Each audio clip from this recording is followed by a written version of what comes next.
Hello everyone, welcome to my channel in study for you. और आज हम जो है स्टार्ट करने वाले हैं 11th क्लास की सीरीज़, जो कि स्टार्ट हो रही है चैप्टर फर्स्ट से।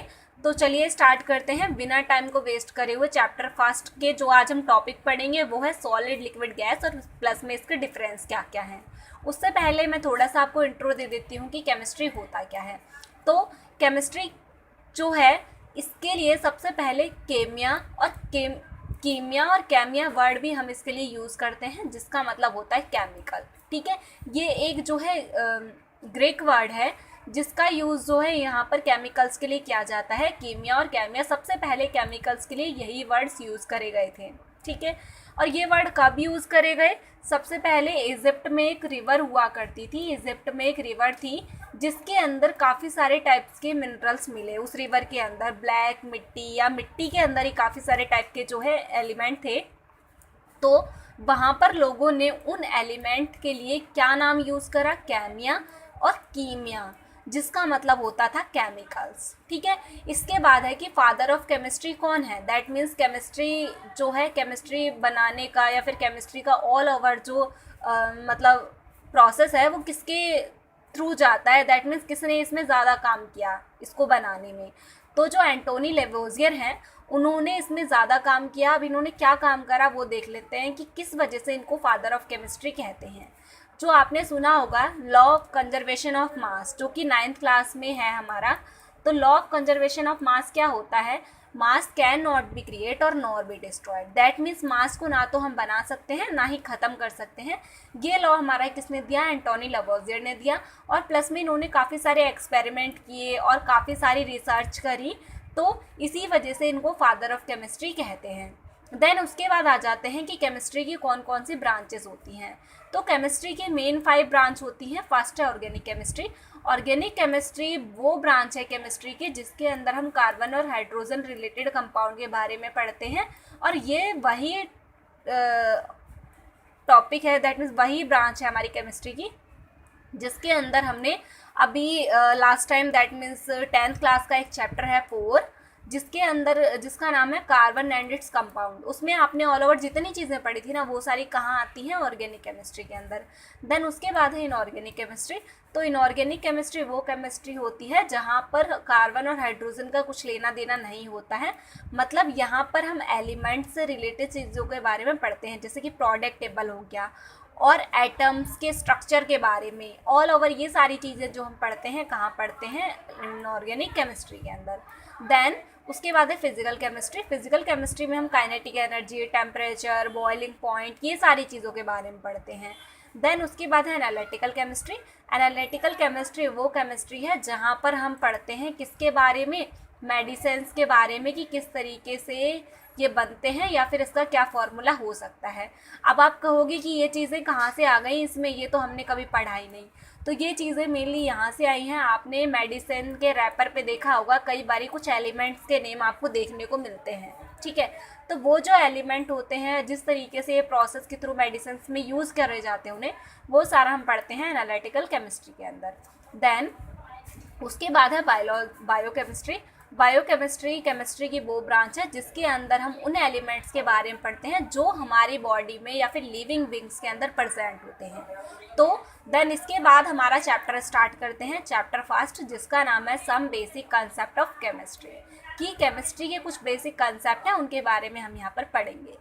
फर्स्ट है मैटर। मैटर होता क्या है? वैसे तो आप ये पिछली क्लास में पढ़ चुके हैं 9th क्लास में, फिर भी मैं आपको एक बार रिवाइज करवा देती हूँ व्हाट इज़ मैटर। तो मैटर क्या होता है? कोई भी ऐसी चीज़ जिसका खुद का क्या हो? मास हो और वो जगह घेरती हो। ठीक है, anything which have mass and occupied space are called matter. Clear? I hope matter की डेफिनेशन आपको अच्छे से क्लियर हो गई हो। देन हमारे एनवायरनमेंट में जितनी भी चीज़ें हैं ऑलमोस्ट, चाहे बुक हो गई, पेन हो गए, पेंसिल हो गए, वाटर हो गए, रॉक्स हो गए, all living beings, all over सारी चीज़ें क्या हैं? मैटर हैं। ठीक है, अब आप कहोगे कि मैम ये मास क्या होता है? मास ये होता है, देखो, मास और वेट में एक डिफरेंस होता है। मास एक तरीके से वेट जैसा होता है पर एक्चुअल में वेट नहीं होता है। ठीक है, जैसे कि मैं बात करूं वेट और मास की, तो ये होते हैं जैसे कि वेट को भी हम केजी में ही मेज़र करते हैं, मास को भी केजी में ही मेज़र करते हैं। फॉर एग्ज़ाम्पल कोई आपके पास ऑब्जेक्ट है, उसका ऑल ओवर वेट अगर 10 केजी है और अगर उसके अंदर कितने 10 कोई अदर ऑब्जेक्ट, समझ लो ये एक बैग है जो कि 10 केजी का है ऑल ओवर और इसके अंदर 10 बुक्स हैं।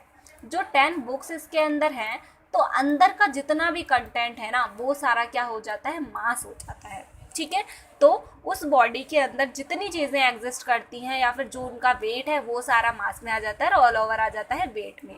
देन इसके बाद क्या है कि जो हमारा वेट है उसके ऊपर ग्रेविटी का इफेक्ट पड़ता है। अब व्हाट इज़ ग्रेविटी?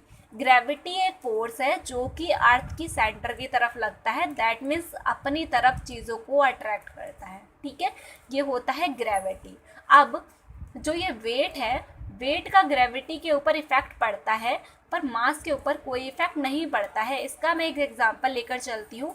जैसे कि अगर हम अर्थ के ऊपर किसी चीज़ का वेट करें, अगर वो 60 केजी है और वही देखो आपको पता है मून पर ग्रेविटी क्या है, कम है। मून पर क्या है, ग्रेविटी कम है, अर्थ के अकॉर्डिंग 1/6 है। इसी वजह से होता क्या है कि जब हम मून पर किसी का वेट मेज़र करते हैं ना तो 1/6 हो जाता है। दैट मीन्स अगर अर्थ पर 60 केजी है तो मून पर कितना हो जाएगा, 10 केजी। क्लियर?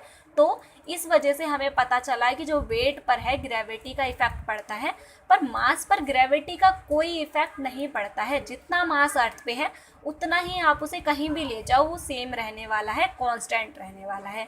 यही चीज़ें मैं आपको यहाँ पर बताने वाली थी कि जो मास है, कोई भी ऐसा ऑब्जेक्ट जिसका खुद का मास हो और वो स्पेस घेरता हो उसे हम कहते हैं मैटर। ठीक है, अब आप कहोगे मैटर कितने टाइप के होते हैं, तो जो यहाँ पर पढ़ लेते हैं स्टेट ऑफ मैटर कि मैटर की कितनी स्टेट होती हैं। मैटर की मेनली 3 स्टेट होती हैं, सॉलिड, लिक्विड, गैस, जो हम यहाँ पढ़ने वाले हैं। और ऑल ओवर बात की जाए तो 5 हमारे क्या होते हैं, स्टेट होते हैं मैटर की। फर्स्ट है सॉलिड, सेकेंड है लिक्विड, थर्ड है गैस, फोर्थ है प्लाज्मा। क्या है, प्लाज्मा। और फिफ्थ क्या है, बोज आइंस्टाइन, बोज और आइंस्टाइन। ठीक है, आइंस्टाइन। ये हो गई हमारी फिफ्थ स्टेट ऑफ मैटर। अब सॉलिड का एग्जांपल आपको पता होगा, आइस ले लो या फिर और अदर ऑब्जेक्ट हैं जो सॉलिड फॉर्म में होते हैं, जैसे आपका ब्रेंच हो गया, आपका मोबाइल फ़ोन हो गया, ये सारे सॉलिड होते हैं। पर अगर आप लिक्विड की बात करें जैसे कि पानी या फिर जिसके अंदर वाटर ज़्यादा हो तो वो हो जाएगा आपका लिक्विड। देन गैस, जो वेपर जैसे हों, ठीक है, वो सारे हो जाएंगी गैस। और जो आपने थंडर देखा होगा, बिजली का कड़कना, वो सारी चीज़ें जो आपकी किस में आ जाती हैं, प्लाज्मा में। बोज आइंस्टाइन जो है आपका एक बोसोन नाम का एक पार्टिकल होता है, तो उससे रिलेटेड ऑल ओवर सारी चीज़ें बोसोन, दैट मीन्स इसका एक एग्जाम्पल है। तो ये बोज आइंस्टाइन का एग्जाम्पल हो गया। तो ये हो गए हमारे 5 स्टेट ऑफ मैटर और पर लेकिन हम यहाँ पर पढ़ने वाले हैं ओनली 3। ठीक है, इससे पहले ज़रा मैं आपको एक और चीज़ एक्सप्लेन कर देती हूँ यहाँ पर कि जो हमारे सॉलिड, लिक्विड, गैस होते हैं उसका एक्स्ट्रा ब्रीफली एक डायग्राम देख लो। जैसे कि ये जो पार्टिकल दिख रहे हैं आपको, हमारा हर एक मैटर एक पार्टिकल से मिलके बना हुआ होता है। ठीक है, और उन पार्टिकल्स को हम क्या कह देते हैं, एटम कह देते हैं। क्या कह देते हैं, एटम्स कह देते हैं। और ये जो एटम्स होते हैं ना, डिपेंड करते हैं स्टेट पर कि वो कैसे होंगे। देखो ये सॉलिड है, ये क्लोजली पैक्ड है, ये इधर उधर मूव नहीं कर सकते, तो इसका एक डेफिनेट क्या होगा, डेफिनेट शेप होगी और डेफिनेट इसका एक क्या होगा, वॉल्यूम होगा। वॉल्यूम, दैट मीन्स अगर ये 1 kg का है तो आप इसे कहीं भी रख दो 1 kg ही रहने वाला है। देन इसकी शेप भी चेंज नहीं होगी। अगर मैं वहीं बात करूँ लिक्विड की, तो जो लिक्विड है उसके मॉलिक्यूल थोड़े थोड़े दूर होते हैं और ये जो मॉलिक्यूल थोड़े दूर होते हैं इनकी शेप फिक्स नहीं होती। अब आप कहोगे शेप फिक्स कैसे नहीं होती है, तो देखो जैसे कि ये है, अगर आप इसे किसी और कंटेनर में डाल देते हैं तो वो कैसा हो जाएगा, उसी के शेप का हो जाएगा। तो ये जो शेप है ये फिक्स नहीं होती है पर वॉल्यूम फिक्स होता है। वॉल्यूम फिक्स होता है, दैट मीन्स अगर आप इसे किसी भी बर्तन में डाल दो वो सेम रहने वाला है, 1 लीटर का 1 लीटर, ऐसा नहीं है कि वो हाफ बच जाए। ठीक है, अगर हम बात करें किसकी, गैस की, तो जो गैस होता है ऑल ओवर कंटेनर को फिल कर लेता है। गैस के पार्टिकल बहुत ज़्यादा दूर दूर होते हैं। ठीक है, और ये पूरे कंटेनर को फिलअप करके रखता है। और जो ये है, देखो आपको यहाँ पर एक चीज़ क्लियर हो गई, इसका शेप फिक्स होता है, वॉल्यूम भी फिक्स होता है, इसका शेप फिक्स नहीं होता है, वॉल्यूम फिक्स होता है, इसका कुछ भी फिक्स नहीं होता, ठीक है।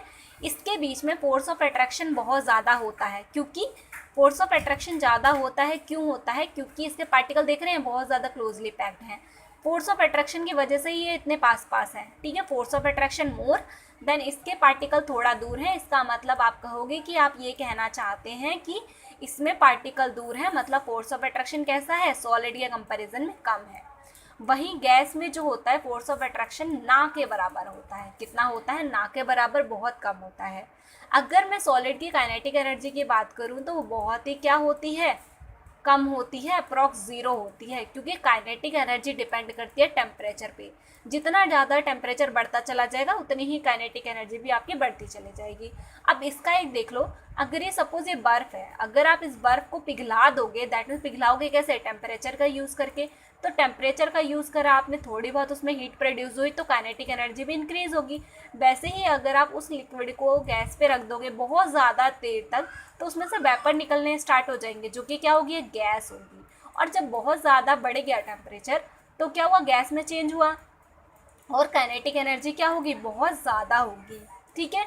और इसी के साथ ही एक और चीज़ मैं आपको बता दूं कि जो हमारा वाटर है उसका बॉइलिंग पॉइंट कितना है, 100 डिग्री सेल्सियस है, और 250 डिग्री सेल्सियस पे जो हमारा वाटर है पूरी तरीके से वेपर में कन्वर्ट हो जाता है, ठीक है। और 0 डिग्री पे हमारा वाटर क्या हो जाता है, फ्रीज हो जाता है, दैट मीन्स जम जाता है। ये चीज़ें क्लियर हैं। देन उसके बाद हम अपने कंसेप्ट पे आते हैं। ये चीज़ मैंने आपको जस्ट अभी बताई कि सॉलिड का जो है डेफिनेट वॉल्यूम होता है और डेफिनेट शेप होती है, पर लिक्विड का कोई डेफिनेट वॉल्यूम होता है लिक्विड का, पर शेप फिक्स नहीं होती है, ठीक है। वहीं मैं बात करूं गैस की, तो गैस की ना तो डेफिनेट शेप होती है ना ही डेफिनेट वॉल्यूम होता है, और ये कंटेनर को पूरी तरीके से फिल कर देता है। कंटेनर मतलब होता है कोई भी बर्तन, ठीक है।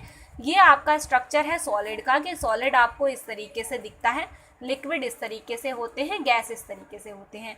इसके पार्टिकल क्लोजली पैक्ड हैं, जिससे आपको देखकर ये पता चला कि इसकी शेप फिक्स है और इसका वॉल्यूम भी फिक्स है और इसमें फोर्स ऑफ अट्रैक्शन मोर है। और ये लिक्विड है, इसके पार्टिकल थोड़ा दूर हैं और इसमें फोर्स ऑफ अट्रैक्शन सॉलिड के कंपैरिजन में कैसा है, कम है। और इसमें जो है काइनेटिक एनर्जी थोड़ी ज़्यादा होगी, बिकॉज टेम्परेचर ज़्यादा हो गया। और ये जो गैस है इनके बीच में फोर्स ऑफ अट्रैक्शन ना के बराबर होता है, इसी वजह से पार्टिकल बहुत दूर होते हैं। और ये जो हमारा सॉलिड है ना, कॉम्प्रेसिबल नहीं है। कॉम्प्रेसिबल का मतलब होता है क्या आप इसको अपने हाथों से दबाकर प्रेस कर सकते हो, नहीं कर सकते, बिकॉज इसके बीच में तो गैप ही नहीं है। और कॉम्प्रेसिबल का मतलब होता है उसके बीच के पार्टिकल के बीच का गैप रिड्यूस करना। गैप रिड्यूस मतलब गैप को कम करना, ठीक है। इसके बीच में गैप ही नहीं है तो कहाँ रिड्यूस करोगे, तो ये कॉम्प्रेसिबल नहीं है। और ये कॉम्प्रेसिबल है, दैट मीन्स हम अगर इसे इकट्ठा कर दें तो इसके मॉलिक्यूल पास आ सकते हैं, बिकॉज इसके बीच में गैप है। गैप को कम करना, उस गैप को क्या कहते हैं, अच्छा जो ये हमारे मॉलिक्यूल इनके बीच में गैप है इसको कहते हैं इंटरस्टेशियल गैप। इंटरस्टेशियल गैप, ठीक है। इंटरस्टेशियल गैप इसको कहते हैं जो हमारे पार्टिकल्स के बीच में होता है, ठीक है। और जो आपकी गैस है ना, गैस में मोर क्या होता है, इंटरस्टेशियल गैप होता है। आज की वीडियो में हम सिर्फ इतना ही पढ़ने वाले हैं। अगली वीडियो में हम क्लासिफिकेशन ऑफ मैटर के बारे में पढ़ेंगे। अगर आपके कंसेप्ट क्लियर हो रहे हैं तो चैनल को सब्सक्राइब करें, वीडियो को लाइक करें। और चैनल को सब्सक्राइब करने से होगा क्या, आपको हर वीडियो का नोटिफिकेशन टाइम पे मिल जाएगा, वरना आपको पता भी नहीं चलेगा वीडियो कब अपलोड हो गया। और अपने फ्रेंड्स के साथ अपनी इस वीडियो को शेयर ज़रूर करें। Thank you so much watching my video.